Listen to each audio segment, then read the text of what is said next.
Hello, hello. Happy New Year. Enika o eti wa o. Jesu eti ma. Waya domo. Waya lamogun. Waya baby nege kai. Wa happy 2022. Osa wese ve dagbe maya fe Jesu wese. Enika o wese. Ona gimami edene na. Etemeni pe etemeni hu. Wa happy New Year. Wa selogbe. Wa selogbe o. Selogbe. Osa eti maya fe. Ma yokpa o mari ma yeva o mari ma. Owi ma amani ma odi ma amani ma. Ogogo ma ya lakpo na ma ya fe gberame. Ogogo ni ma hega mi hia. Ma wu ma hu mi ye. Ebi bi soji ma o awawa. Odewe o sala, odewe ma ala. If na gogo jigi fo we gyo we ma, if na gogo yi fo obi ma. Ogogo ma hega mi o. Etemeni hu. Oba ga to pe ese oba e wai ogidi gan oba no jere hu e selogbe baba waya happy Christmas, happy New Year. Ami popa ni mama meti hu opo ya no ti ma fi agbera on e jump pass o dawe emonijos saji emi logi agalo emi logi ma yeye. Ogogo ma mi o mani viedo. Mani jo saji. Eti yi fuima. Enwa yi wima. Ma la o ma li eke ma. Ma li gbefe ma. Evi keve ni mariri iri oboji. Eya adunu deni ma. Evi keve no ge mane ni mame wurion. Eya kanga adunu deni ma o. Edole wana tu waya fe dogba pi New Year. No kpea, no hu, no mubo, omo we poli eke. Wa happy New Year. Ivie do wakoyo o ivie wo vene mose. Ma ye gberame la 2022. Efe gberame e ma ya mo soto. Egbe ene de ma ya mo soto. I ma ya fe ave koko we celebrate ukpono we dina.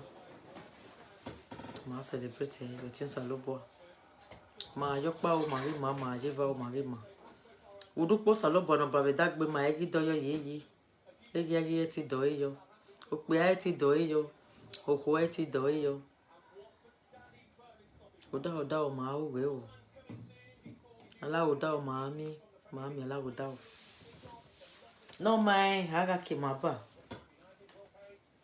No mai aga ki maba o. No mai oto no ewebo aga ki maba. Ni vedo to no edo. Wa ama. Owo wa afure. Do wa ifure. Wa yokpa o wa ima wa yeva o wa ima.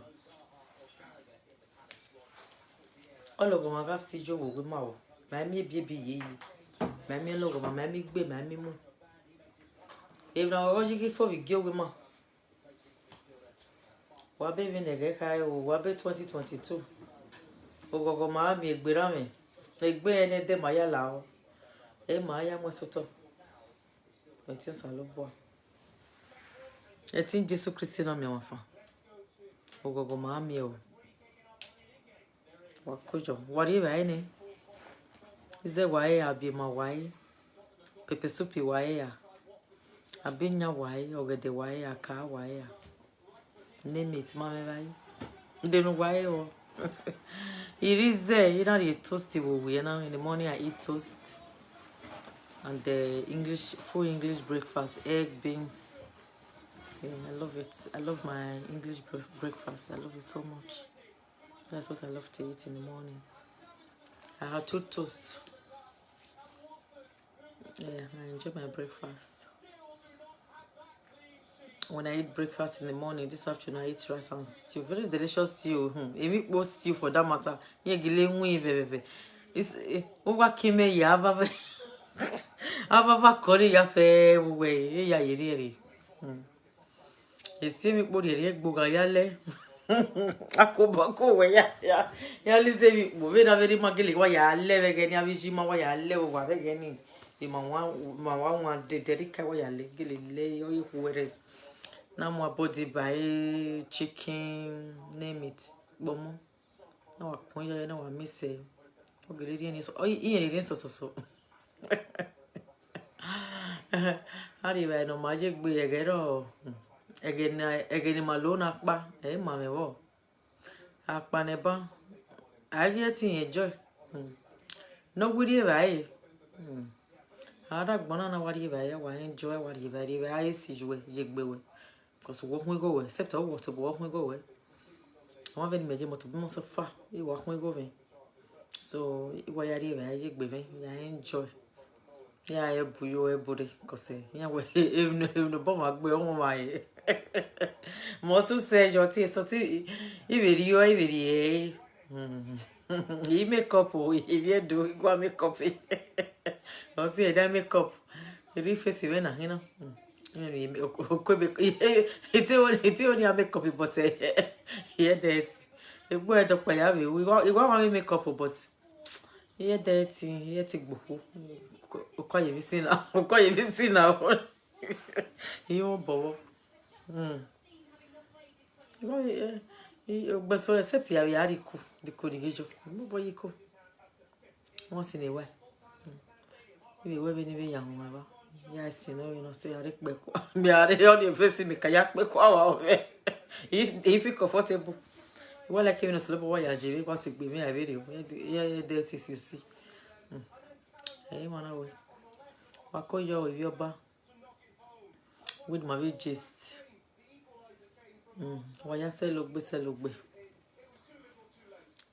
o so lo bo you go ma ya fe ogogo mami ma yo pa o ma ye va o ma ge ma o na gogo yi fo yu gi ogbe ma gogo ma kan mi o da o e pole e ke wuge o da o pin awe wuge o da o mo ni jo saji e ma ya wuge o e ma ya fe o kun iwo ta gbona ya fe san lo boya ga won me mu ya gbera Jesus Christ mu ya gbera wa so mu ya gbera wa fo mu ya gbera wa be lori e ma ni ma be me ba ye baba ne baba provide ni ya veni ya ve ya mi yo boy veni ya e ke lo ya no yo bonia e give ya the government agbon ge ma be Nigeria e ke ni ari ya Jesus lo boy bo kan ya ko ni ya dole wo ni jila o Jesus Christ na me wa fa na madonna we nu la wo yo bo ka we le da se ma o ge mario ni aya ti dole Nigeria ni ji ni vi ogu ni ave ami da oba no return igogwe Africa ya fe Kenya se Kenya ara mi ya di whole Europe saloba igogo gba iro ho iro tagbon ya fe mo mi ame haroro ni maru dawe ama ho mi ya ri oja ede to do ye wo we ga ya me tewe ime ga ga balbada saloba e me wa me gbon se na we o devil is a liar e na vi go me yito ina lerun the Bible me ya lerun dey for obi me we are the prayer ni ladian ya ri ladian Bible me ya lerun keke wo live oye o ton ya wa aje megire spirit ni megize ti salobo to ti ni ka e prayer wona odo sa eji prayer wa wona megize that to salobo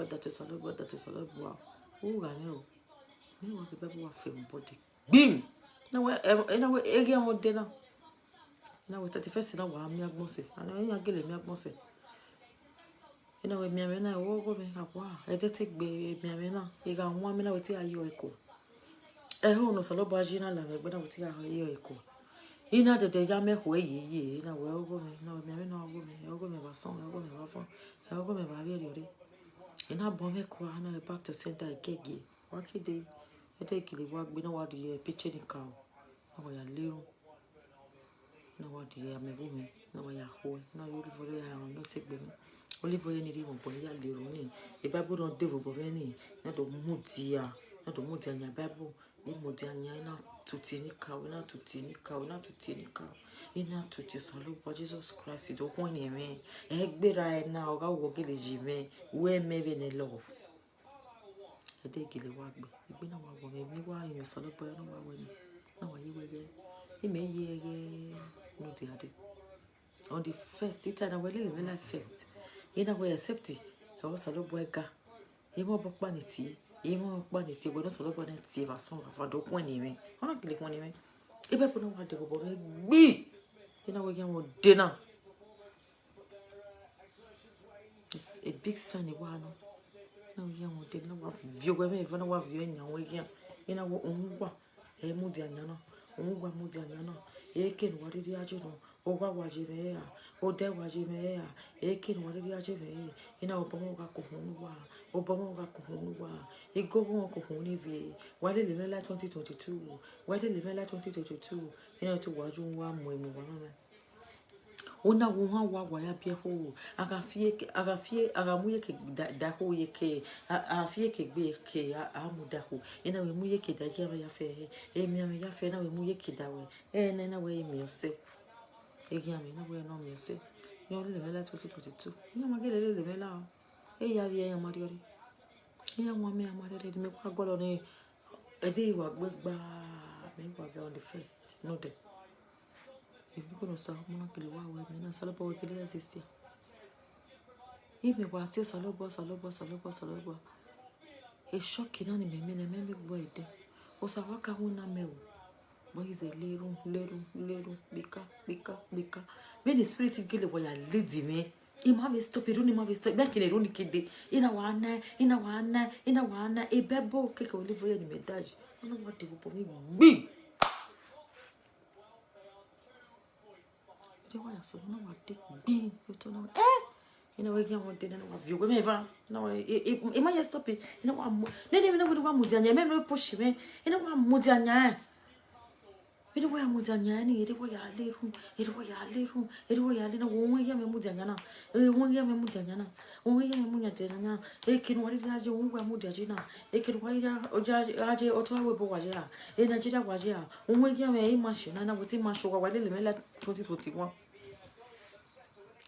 magele le la ivi fa egbe me na do yi oho ana salobo ikpomo na memeru ina wana baba ona wa mieme agagele una gele free mind we una gele believe we a prayer ni a pray na on na me to na abi pastor ni wa we ebo ti iya emi gbe yeye eko we ga we emi ni awon na ogele wona ege maka ya la go gebo ya we bo wa jona me rubbish ni owe we favor view to ma ti digwe awon fe me jira me ti digwe pe me wa mutia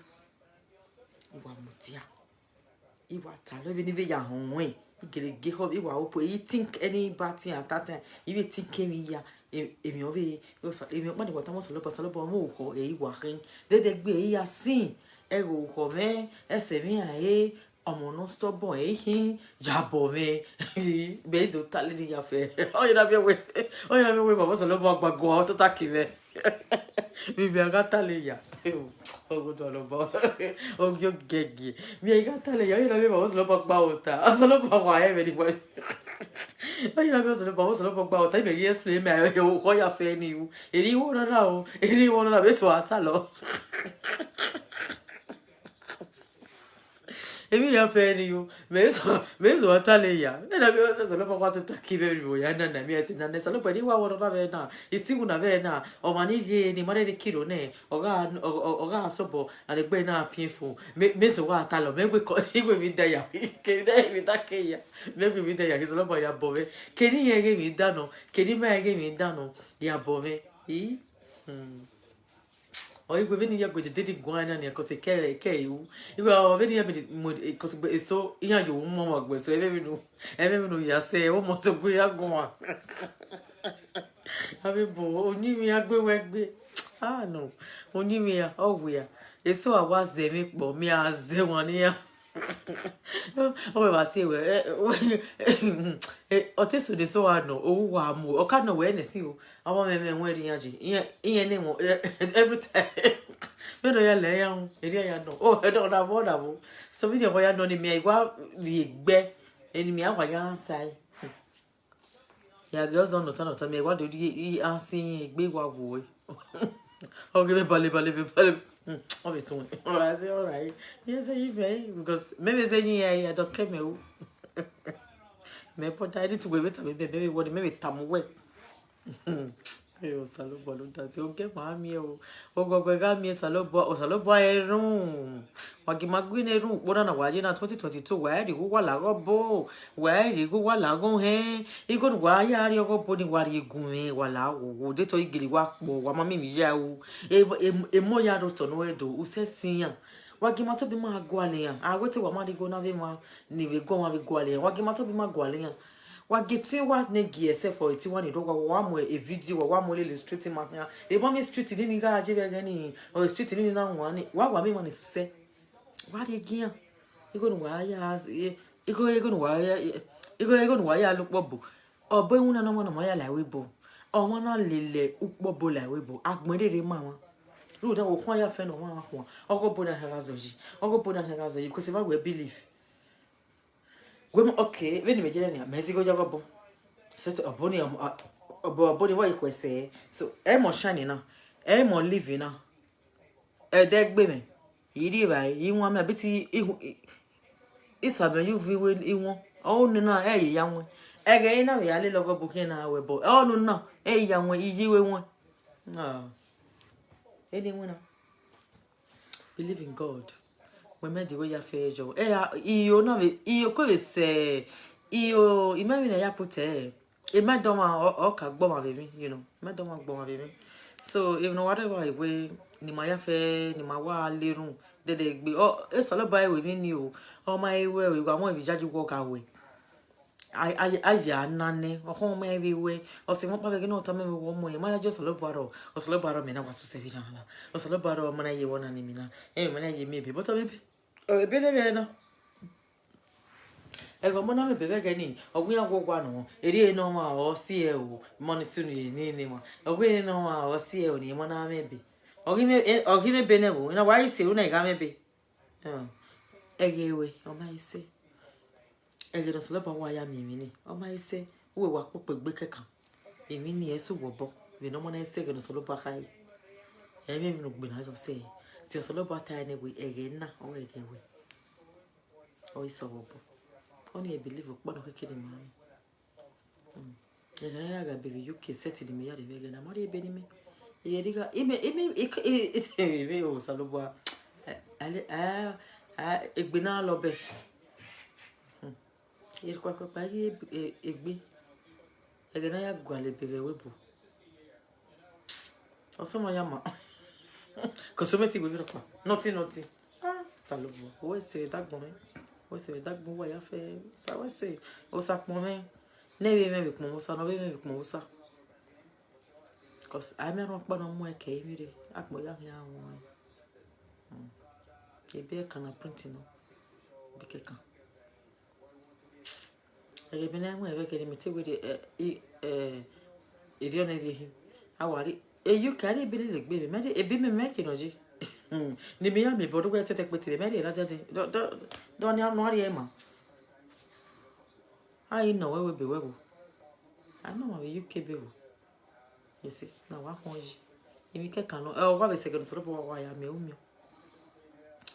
ba ma we so o ma bi e ti be mu di ajo ni na ta wo eri ogwa mu di ajo eri ogwa iti ogwa popo mo ke kan yan si delay ono si ana casting awa casting ogwa na kere ogwa na na won to gbona na won azon pe are ba zo ko re ba no we ni eri ayo we gba we ga du okun ogi yan ze ni wa e okun ogi oto okun ogi ni ka yan we are sitting uje yan are dun uje e do gbonu uje we bo no wa e ko na won na no wa e kere no popo eri aje no ode no we no de to ga de no we no gun yo ga wo e mo ma dan ne gan ma da we gbin on na sunu e sunu le gbogbo but we gi gwineru wa we wo ko ka mo so lo ba forgive me ibe wo ko wo te we me he wo ho we be u na o ma he go ho ni why not me awo ko gbo se ye go ho e wo we so lo ba jo ko me bo me wo wa wo na e wa to bo wa vi tai no wa be ma go ta o e mi si wa wo ba we se so mo na gbe me ye se no problem so lo bo ija we I take forgive me no wa sin de gbe e do pa gbe no wa sin e me no perfect say ave pastor ye sin ama we mana I did a my yasin. My yasin now. Forgiveness, I give God of a boss, but no fear or a bow honey mao. No re if no money mao. If not, so about winning a go honey mao. Forgive one. Come my ya, a sinner my yakin. Beggy, let it be my yawe. Let it be no. You know. So, if my woman, I'm married a soluble. In 2022, no you go my ma, or your mom my ma, or you quick be my ma, or you be ramming my ma, catty be ramming. Only first thing in my car, no. Good head. Yes. Only a new cow. No, salo boy, because I want to be right. Oh, in Laboa. I want to be right, or the motor, or fee motor safe. I want to be right, or the yesi. I want to be right, hugging our mother. I want to be right, or hugging our you who. Egbe mana ra waji muna. Ugo bebe di waji muna yi. Egbe mana woroto. So egbe na me ni wa uka ni ma no salubo no lao. No ge egbe ra ma ra yi ma. Igi o wi ma. No ge egbe ra ma. Igo emi keka ni ma amio. Ah, ma ye ti wi kwan. We no ri aje. Ma hwan. You know. Etemi ni ho. You avasi na. You do get the na. Wo ma be. You know, ma be gun. Ah gun na egbe. If you say lo ato wakbe o se lo negwa yoba o se lo ni na won o vi se de hin o se lo negwa yoba o se lo ato pe o ise aweri ma viji ma ni ku se lu re wa ato wakbe o ise edono baje edono ri yin de ma ri yin gbe e wa ni ma kedo re ti an wi Ewa ni market doreti ya wi edo re egbe di money re egbe it's a very peaceful land I want to get here why move on wa you know I don't know but you don't know food no so nobody get food anymore I don't know food no I don't know my mom my yeli yeah every money it can't die ya ho man he can't die ya home. Edori Mose. Ivi edo wakojo. Happy New Year. Wa bebe nege kayo. Enika oju kwegu wa yafe enika oju kwegu ma. Evi yafe ni Mario Boji eya dunani ma. Emo ma bi agboma ya.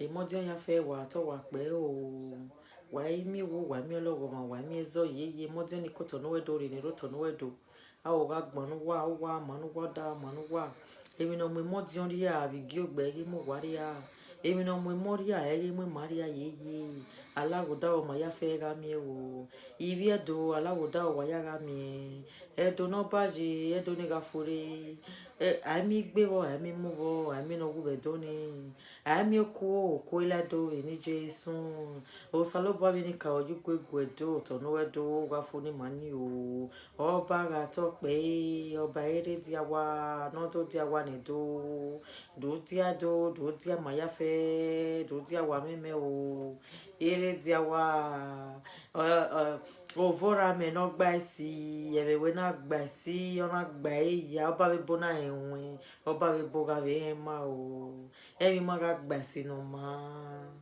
o vora me no gba si de mi juni ma ni ma dagbon jinu wa nini ka wa yu gwegwe ma hia ma love wa ma temu wa no ma jo wa re no ma we si wa doji ma re no ma o ohun ijoba ya fe no ere agbon wa asu ma hia wa sonu wa asu ma hia wa van idi ani yesigie no honko nedo na dona de he giwi ma de ni ma o giudi ma de ni ma o givi ma gi ami gogo o gegbera ma egbera me o efe yugwegwe ma ya fe yugwegwe mo ni ma bie yugwegwe giogwe ma o idi ani yesigie ne kuno bi oba Idenokpoho, Idenokpoho, Ije nije, Ije no moda, Ije no gomoyamu, Ije no eti jesagi doloto no edo, Nedona fure, Ni mayafe, Gijago govedene, na ugogoni egefo vedagbe ma uiden. My love you, Ije nije, Uyesagi we ya settle edo ni ma uya edolige, Igiowe maji, no hihui mahia vegbe no hihui mahia vegbije vegbera vose visi mwina vewe boni maje kenivire Nigeria eke yafe mo yafe ni hihui mahia ne ni gigwali mademe ni gigwali mawu yesage ya doloto o idenokpoho yesage gi mo yafe doloto eke ni adiri aje no gigwali mademe ne ya ga nwame igyogun na sunu no gijugu gwali ma igyogun na sunu nogi oni made nogi je mi ameju guja olowo ma gwali ma egbiyan o na sunu vi àwọn ame o emota no kawe ke oba ije nu kokomo ije no gomo ya mu ije ne mose no bie mo ni mose veri ana we mi ma veni ma mose eri mose je venije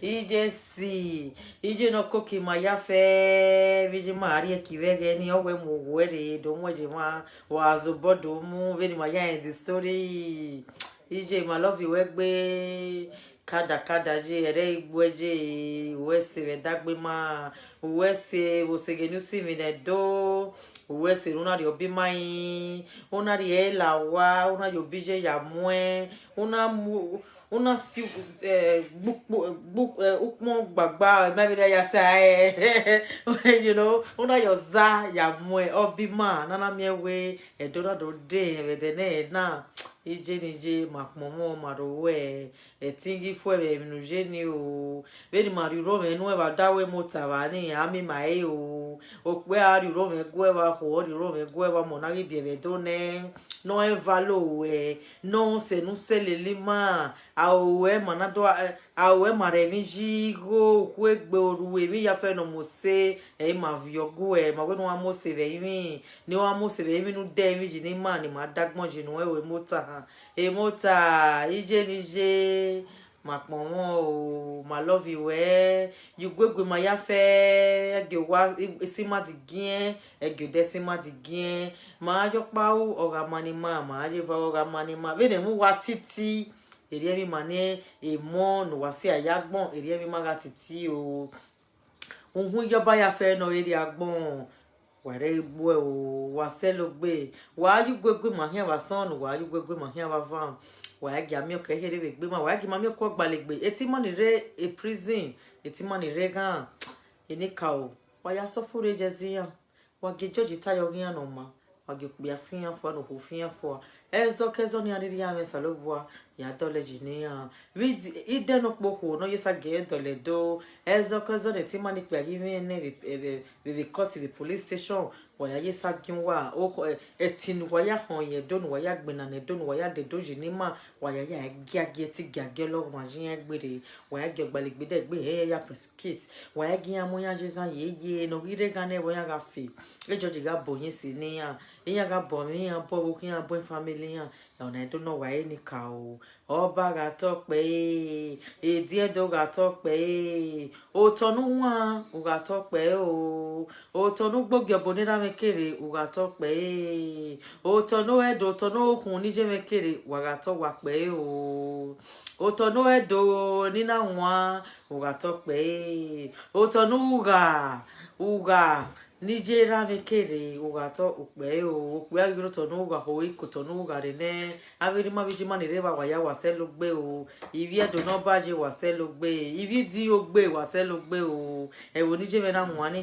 di ogbe avije me na nwa vege ni yejere oselu me na nwa oselu wa tope ukpe arusile wa kogiru selu wa waya se logbe o wase logbe wakada wa re igbo ivi okun ni na mo gegbegbo wa to wa ipe o solobo igwegu wa ya fe emi ya fe dai ya de do ni ji no solobo ya do won ta gbo na ji oga protect wa ya o wa mi ko gbalegbe wa mi ko CCTV gbe wa mi ko wu owu wa amanu wa odo wa ga manu wa I mean no gwezo o salobo mwezo nyare no waya fe no mweti nyare no waya fe o na ero ni re do the whole world for the 1st of January 2022 waya baby nege kai o waya wa lerun wa viaju me kwe waju me kwe ni ebe ya kire ni tan wa vi ajiri wa vi e ba me same ye bucketi vi obeve vayo salobo mena na we no mena fo na e dia dag mo mega fo so anyway jo no that way o sa anyway okay adiagbon o sa eni na mo no we no salobo ahon egina we ne because everywhere vi ju we o mo money o mo ni ninu we on we so anyway yo amena ni aya ko na salobo do suffer jo edagbon o ma meme egeleme ge ma meme bo mi ade eke ni no popo eke nu ma meme ri gaji oga gwalomeri the four corner of the world o mega gwalomeri o de gwalo a oga gwalomeri omo oga gwalomeri ehun bi me oga ki omo ga la o pe aga me ya mo gojo ohun emi ya fe no gi ma be dagbon me ya fe salobo nu ya we me geso mo bo o wa mi ama me o de mi ama me ige wara na bi emi ke mi no gi se mo gi eke be gbe na bi o ma salobo gesi mi gi eke une ya fe une ya jo iga yokpa u igi ma iga yiva igi ma isi nwina je egbega na me ni lele nwina ege si me gi eke unu no ba wa oge nege ba wa oge me manager nege si me gi eke ye ila moto wa son ila moto wa van nege gwa gbegbe no wa ge gwa gbe me nege la moto down une ya fe une ya jo iru ya fe no ro wonu une ya jo ebi ya fe no gwa lo no so lo bo nu we ne ya ju wa me ni then oh yeah, sakun. Ono say look at me gbe. Look at ye ko gbe look at. Wa ko kun ke ya wa no wa sakun we do furi. Egbe be ya no te nyo ya iku down. Bi me gitan awo. Me wa sa me kun do soto anya to. Ko afise gbe fun wa mo cap me gimu. Ni me je eto na saw to ka lo ka bi pe bale me ma we. Ko gbe to me sa me yo. You know. How many y'all like be oh you ho. Niru ni ya fe wa no we egbuwe no money we salopo pe gi no ko gi no we ni get temu no we ni get ma no we ne omo ni bie na gbon ge ma no we ne nurupa orupu we no salopo no we ru le li meke ni ade no we ni do ejo o wi emi o ma me ne because I was saying I beg if no matter in future they see your future even before you they know what you're going to be, you know, they know what you will become in future or beg no you know or beg will marry ibivene or beg will marry mene even if you hear wa hoe or bomb and hear him or when you fear me or when you fear your monare ye oga nwame oga riba no meji oga riba no figmoje e ho no solo baji ga la egbe oga fi egbe ito no solo baji unwe obo we ka ko hunne unwe ga to gbo ni nna yo ameni e de no ni ga ri o me e de no ga ya me hu e ona nwame ye ona riba na meji unwe ga to gbo ni wo ga yo we ri lo ma ni din ale ru no popo mo o wa yaje o de yaje e si wona me no a opo ni je no a edogbo ni bo wa je no a o vi je no a o vi ra no a negi ma ko ve no a no o no gbe me e ke no ni ra je ohun ga to gbo ni mo aga je gume go ma ni go lo be la bi o ga won me to ga lo be la bi o ri abo lu birie o ga lu birie aga ja po lori be bo ni o to ga va eri eji o ga vi we to no so lo bo je o bo wo ga ko hun ne o to ga mi we no ne une ya fe o na jo o ya ko ya lo bi o gwe na be je ro ke ari mu na ho appointment ya ko aso ni kao ni o nya gban Jesus Christ anyway first prayer na ka pray cause ni kao oh Jesus Christ ni kao ni hoen ni koda o no we yin egbera ni maniro datian yin egbera me eke nu wariri aje no ima wo wana ho we ni ewu me ho eni kao ni kotonu edore eni kao ni kotonu gbogbore eni kao ni kotonu ware eni kao ni kotonu ohunre eni kao ni kwe ugare eke nu wariri aje no wa ru me egia me ya fe warun ya o gwanyaje o denyaje warun ya o ni mi o ya bege me iya keti sekedeje iya hi ogi aze ni uya iya kun de dokere eri ogaje imasi yo pe agbe imasi yo ho gbe imasi yo pe adigie imasi ho digie salobo na do bovewu ni mahin ya boven salobo ya boven vason ya boven vavan ya ve mi wani ya ve yin yin Ere wase. Confess your sin. Then say care na salobo. Wake ijoba bo. Wake ijoba bo. Wake ijoba bo. Obo si problem be problem no. Problem. Obo weza wa. Ama ibo no ge jo popo e. Ai bo no ge ra popo e. Ama bo no ge ra popo e. Abo no ge otu no di popo e. Ama bo and a solution o. Ai bo no go se we. O se we ni wo gba wa ri si hun na ni. O wa popo e. Mommy tenant ni no gba wa ro wa ni o popo e. Whereas e ho wa popo wa. E ko mana we seto. O we se no we popo myself. O mama na fe. O ma saze. O mama na fe. Yoda. O ma ze.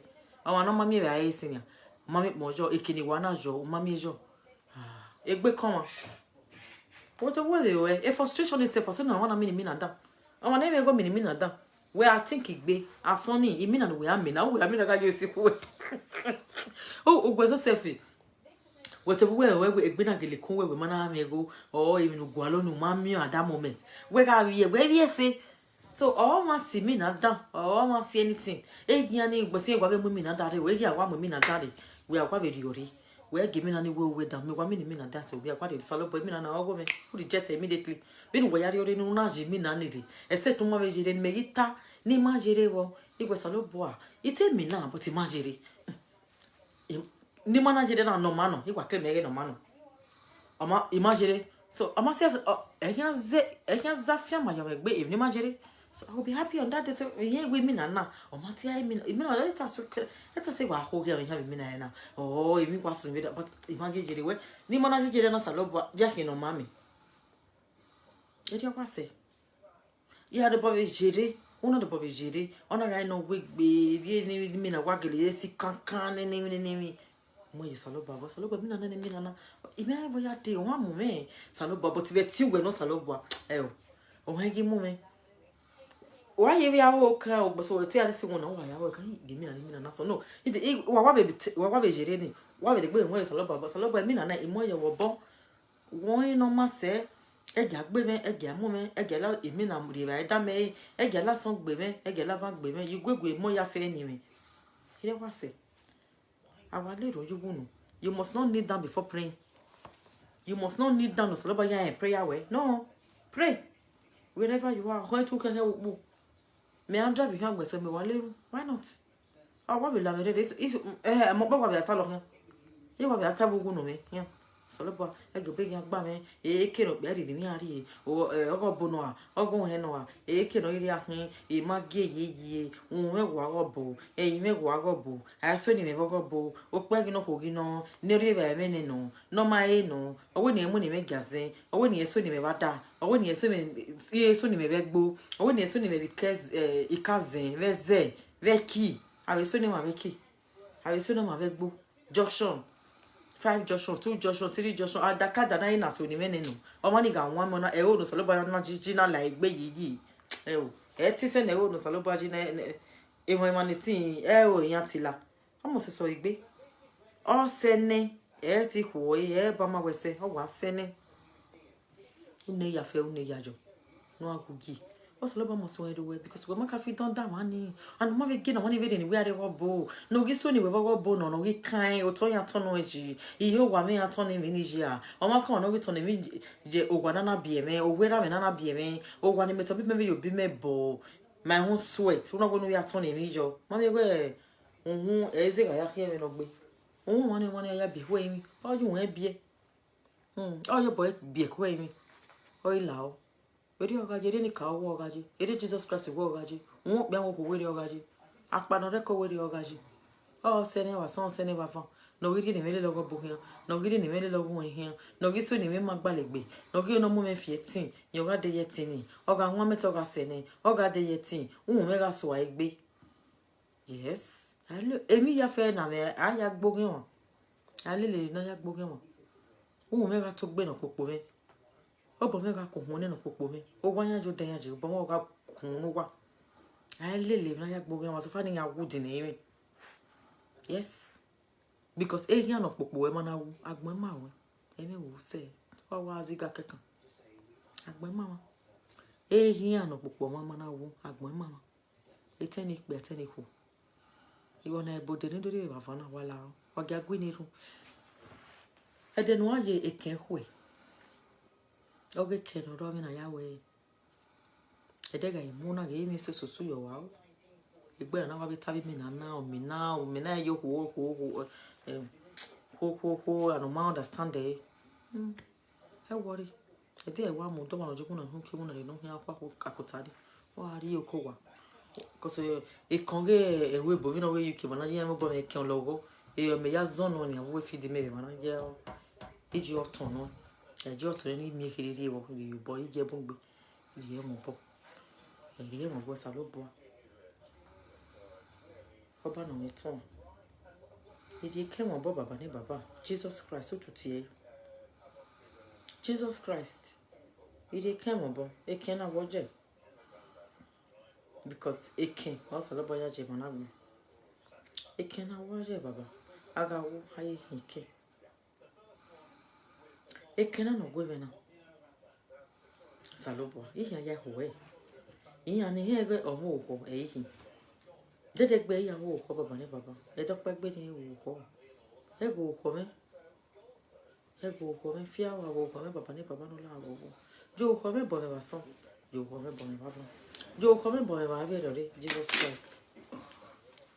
Iga ye kena Yahweh. Go me mi adogma no. Iga ye kena Yahweh. Go me mi gogo. Iga ye kena Yahweh. Jo bo me ku hu ne giame. Iga ye kena Yahweh. Inguna me gya ko me bo.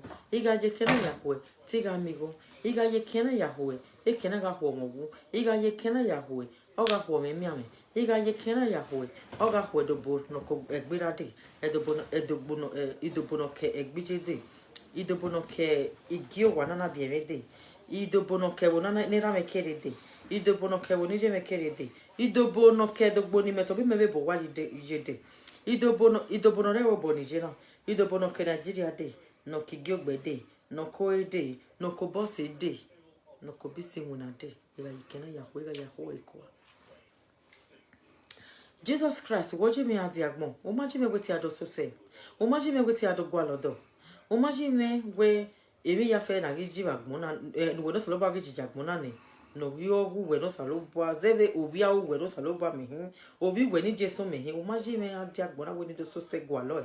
Who were Jimmy at the agmon, the way of home. Iga ye kena Yahweh Yahoo. Iga Yahweh miame. Iga Yahoo say ye biddy. Iga Yahoo log on my ye biddy. If you came your friend in your body no ma. Yaga some obonoma. Jesus Christ of Nazareth on a runi di na o mo bie agboga ma o even ga jokpa wogi ma o ga jeva wogi ma iga je kena Yahweh cause mo na bie be na wa we ni alo even yan lu we ni ra ho ije we alo eni iga je kena Yahweh o even tagboga ma o je school o gbebe ni school tori he o jokpa wogi ma o jeva wogi ma o ga hin oge na pe ga evoni ma boy evio gwejina oga hin oge na pe ga agboga ma isi nwina o ka o nya ga no o pe awe mo o ko awe mo o toro ni ma boy evio gwejina iga je kena Yahweh o even have your work kanto tagbo ma I feel o to won e lo bo kan de ri e fi awu e hi na gbe e hi na mu o bi eme imu je begbe imu yen ye begbe imu sapa ego de begbe eni le di me ya fe tagbo ama yin aga o si mare no ma aga mi mare no ma wa ile run egbe we ya fe una ye ekeni ni ebe gbogbo ye tun inu ari yobo wa inani salopo ekeni ni mu da we na wo je aga wa eken we ya ji me jagbo ma mi iga ye kena ya ko ge ko mo wu ko mo logo ma e no ri de mo ji vi gi ogbe ne mo na ma go me ko eko ologo ma no ko wa de go me ko eko ni ru ya fe no ro wonu na yo opa gi no va gi no e le ru no popo ma mi ni katansin o pe gi no go gi no no wi popo me ni o we ra mo je a o wi je mo je a o ten no o se no o ma ni ma e no no ri va me ne no no ma e no no wa me ne no no ma e won no ni we se na ne no ni ma e una no e dogbo ni je no o wa ni je no ewo nana bi me no ewo ni na me ke re o wa ni ja e ke ne no popo me re ga je le ru no popo ma salopo o wa ni e de no view we kan to e de to ha va iri o to ha va iri Oga vio we canton we no salo boaje be kenan ni me ya ho na owo ina de ka ken yi oh hin ni oh hin obalo ni egbe abale wo oh hin ebe kporo di no de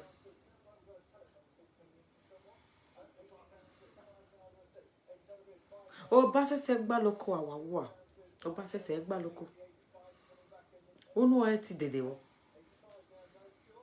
ai gbogba he ni ai ti gbogba he we awa igogun hun okun ni vi ai vi ewe mi oja ai ju we ewe mi oja ai jo mo no bi ewe mi oja e din dodo pase yo eni ka o unwon ba ya fe no eri agbon unwe ro ba ya fe no eri agbon unwe ni ka o ya gbegbe Jesus Christ do pase irun na mi geseva son geseva va no geseva abi eri ore uze you wa meni vibe va you wa meni nai he bless her mena ya me deliverance ga ye kena wa mena ya ho oga ho mi ami so be baje ya yes I believe you well see I believe mori we nya ro nwina ano gele nwina no vi obo e va vi wa meni neru ya fe no ro wonu no nu golo so lo bo wonu o gwale be a o jogwe die we bo a o rele bia e ke ri aye no e fe fo to ga gwale were o bia no ko no no o yo bo nu e o ga gwale were ba so ga gwale were ba van e vi sa me ga la dia ebe ni gwale to ga so mo bo o gwa o ni dirty ga do e o mo o ni beti ga bi o ni ya fe ni ya yu pe tam so lo ba vi no wo no gi awe aje e vi have we kan o to e gi awe ga mu ame ya ga ja me huwe ye o bale ya he ami egbega ni anya ajunu ya kama ko ya ga hin ogun ze ni wuya no gun era boye we kunre o pe gun era boye we kunre o ko gun era boye we kunre unwa wa ya bi ho unwi ziga ya temi no gbe unwi ya he ya he we o si eke ya ma no wo si ayen ma o si eke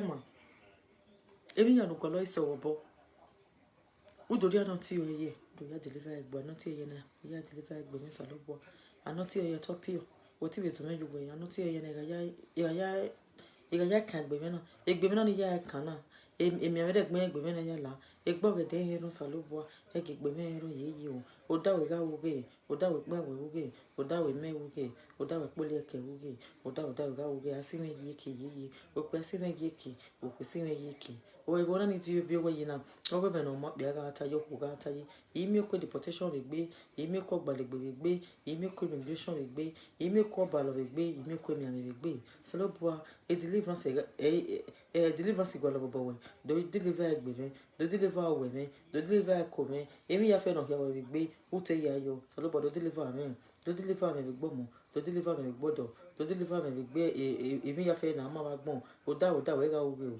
o ru pa no salobo ru ye dagbon ege yan do me ejo eru de nu we do salobo ru imuru ime ege yan do me ejo eru de no samu me o oje me gbe o brother oji no eru de no salobo mu no ege yan me we unne ya fe yo deliver egbo àwọn we believe you go on because if nu we not nu we ju nu we yan we unopa opa ya take no we unu wo kan we ya kama salobo em nu wo no we wu ko we won don't call any man or woman to work for you or to go anywhere for you. Pray with your mouth. God will hear your prayer. Anyhow you like, you pray it. It doesn't matter. All that matters is you are praying to God and God will hear you. You can use your language. You can use English if you can speak. If you cannot speak, use your own dialect, your own language. Speak your own language. Don't be shy. Speak your own language. God will answer you. Why not? God hear all language because He created all of us anyway. So God, anyhow you pray to God, He will hear you.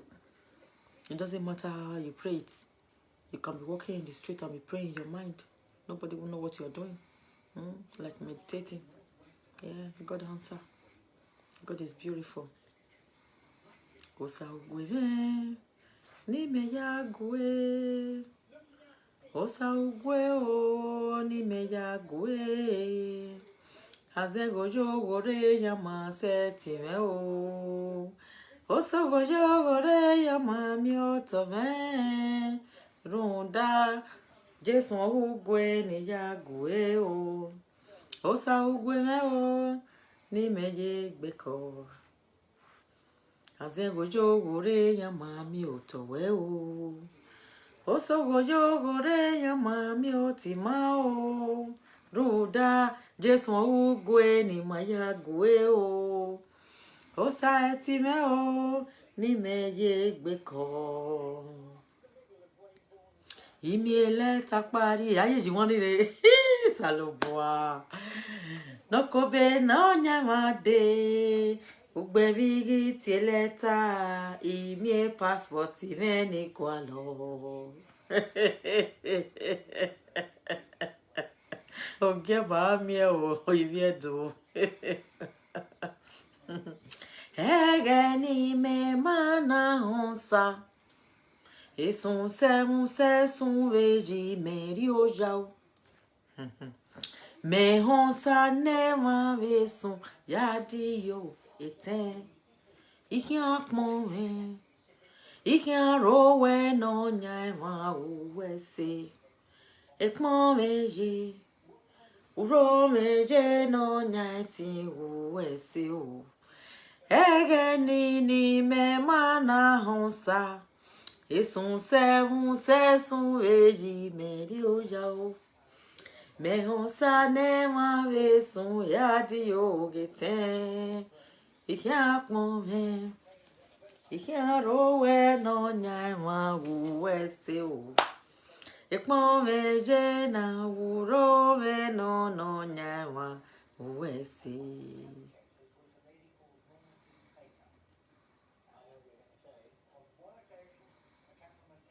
So, odo sapologbe. Amere sage oja jamani mabie. Ekagba kyawo. E oho ya ha mabie. O mabie mo pe a. O ma mi agogi bia mo ho. Ojori opagba va iwin no nyunu aina. Ekpon me.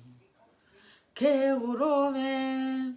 Ona se magari no sa iwina no sa je vedagbe magopologbe igakmo me tigaro we tigakmo me o igakmo mo giva uji no neriwe we ugwe ni yagwe we ore ni jegbe ko wo je menunu wo yiso no boise wojo pe awojo hu wo be jo hu ne mo do eze yika keke no lejo redivon amebe sa gien oja jomo ni mabie e kyagba kyawo e o hu ya ha mabie o mabie mo pe a mami agori bia mo ho ojori on pagba va riwin no nyunu aina. God is great. Wagimari mom and Rove no sa Wagima love us all over because when you have God in your life, you will the feeling alone. You will love yourself because you will be so free. You don't have any worries. You don't have anybody to go send money to do anything for you. You're just free. It's so free. It's so free. Oh God. Anything you walk is yours then. Except you want to give somebody. Yeah, it's true. Sending money to people to do something for you, it doesn't want it. You have your mouth. Say that thing. If you need anything, pray. Work hard. How to get money is to work hard. Whatever you do, take it serious. That's how you make money, not quick money. Legit money. It's what we need. That will make you grow old. Yeah. If you look for faster money, your enemy life will cut short. Yeah. Now, cool money. If you have, give thanks to God. If you don't have, give thanks to God. Because all days are not the same. All fingers are not equal. Yeah. Let's keep loving God. Praise God. Use the money to maintain your home. If you don't have anything to use the money for, I'm here. Well, I can drop my account number. So you send me the I can drop my account number. Or if you don't have anything to do with the money, don't sell your money to anybody for Babalawo. Whatever, I'm here. Give it to me. Give it to me. Do your prayer yourself, man. Do your prayer yourself. If you believe without your prayer, it will work. You would never call anybody to pray for you, to be honest. Yeah. Pray by yourself. You know it works. If you don't work today, we work tomorrow. Even if you dream bad dream, don't worry. Everybody dream bad dream. Pastor dream bad dream. Everybody dream bad dream. Because it's what you think. Sometimes it's what we think we dream about. Sometimes you don't even think about that thing. It will just pop up. It's, you know, God brings show you some things in the dream. Before, I do know things that's going to happen tomorrow. Like something is going to, what is going to happen tomorrow. Sometimes I dream it last week and it will happen. That's me. I'm Joseph the dreamer. Even there was one time in my family, I was really dreaming. If I dream, I will call this one. I'll say, this one is a bad person. This one is the bad person. Every day I dream every day because I'm so to the extent my family they keep calling me Joseph the dream. If I remember, they said, Joseph, did you dream? Hey, yeah, he's coming to tell us dream again. What did you dream today again? Did you dream I'm winch? Did you dream to see me? You know, they were mocking me with dream. They say because I dream too much all the time. Only you dream. Because I don't know, because I just dream. God just show it to me. You know, so it's my luck. I can't keep myself because of that, or I can't blame myself. Anything God showed to me, if I say it out, my family then they will be quarreling. Hey, you cash wish too much. You do this too much. I say, but it's what I see. Before they play, when I'm in a dream, I will be seeing people playing oracle. If you do something against me, or if something is happening on my back, I don't know. I see it through dream. Yeah, the next day I will call. I will say, you do something and you mention my name. So thing. Or sometimes I will see my father in the dream. Oh, my great God, my father. Yes, my biological father. When something is going to go wrong, or may God not let anything go wrong for me. If anything want to happen, I must see my father. He must come to me. When I see my father, I will know. So there's battle coming. I'm prepared now. I say, come, your battle. I've seen you. I've seen it all. Once I see my father in the dream, I know someone is against me. Someone is fighting me. That's how I know. So I keep praying. I keep praying. Even then, I don't even know God. I don't even know God. Even then, I was really dreaming. I don't even know God then. But anything that want to happen, I see it first. I see it first. I'm the one to see it before I will even say, hey, please, help me look so thing, please, somebody is after my life. I dream. They'll say, what? How do you know? I say, because I dream it. They'll say, just because of dream. I'll say, yes, I know why I'm saying it. Please, can you do this for me? Can you help me check who is against my life? Then I was on that way. I really want they call. They'll say, yes, so thing happen. Your dream really work. I'll say, because I see it. If anything want to happen to me, I see it in a dream. Straight away. I'm just big gift. I don't know why. So my family, they were saying, Joseph the dreamer, you always dream. You say this one is bad person. This one is this. I only you, everybody is. I say, well, this is what I see. And if I dream it, I cannot keep it to myself. I'm the type who open mouth, who talk. If I dream, I must say it out. If I don't say it out, I won't be comfortable, because I know what I see is real. Because the dream is like real when I dream it. I dream it real, how that thing is going to be. And it's going to be, it really is going to happen. Yeah. Yeah. My dream works. Yeah. You see? So that is it. If you believe in yourself. But now, I pray by myself. I don't call any man. I don't call any woman. Can't you see? All the money I make in my pocket. Yes, I enjoy it with my family. I enjoy it. I have nobody to give it to, because I suffer for it. I'm not giving it to any man, any woman. For what? God forbid. God forbid. Those are dirty. It's dirty. Dirty. I wish I know. Don't, you can't draw the hands of clock back. It's already gone. Yesterday has gone. We are a new day. So we move forward. Now I know there is no road there. So I'm telling you, brothers and sisters, believe in God. Don't spend your money anyhow. Keep your money to yourself. If you have nothing to do with the money, put it in the bank. Or give it to homeless children. They're giving it to native daughter. Yeah. If you give it to widows, to poor people in the village, or to somebody who can feed themselves, the prayer they will give you, my dear, the blessing you will get will be more than the one you were going to look for in that Babalawo place. The thing they will do for you will work that moment. Is just like magic. It will work because you yourself, you believe that thing will work. That is how it will work for you. But if you don't believe it will work, it will not work. It will not, even if you spend million there, it won't work. It won't. Because your mind is not there. It's because your mind is there. So that is why you need to say, put your mind with God. Say, God, I know you can do it. But people testify. So those people who testify, I don't know, you might be like me. They have the same skin like me. They talk like me, they eat like me, they are human beings. So why did you do it for them and you are not doing it for me? What did I do wrong? Father Lord, whatever I done wrong, that is why the first thing you need to pray to God is, Father, I sin every day. Because sometimes we see, we don't even know if it's a sin.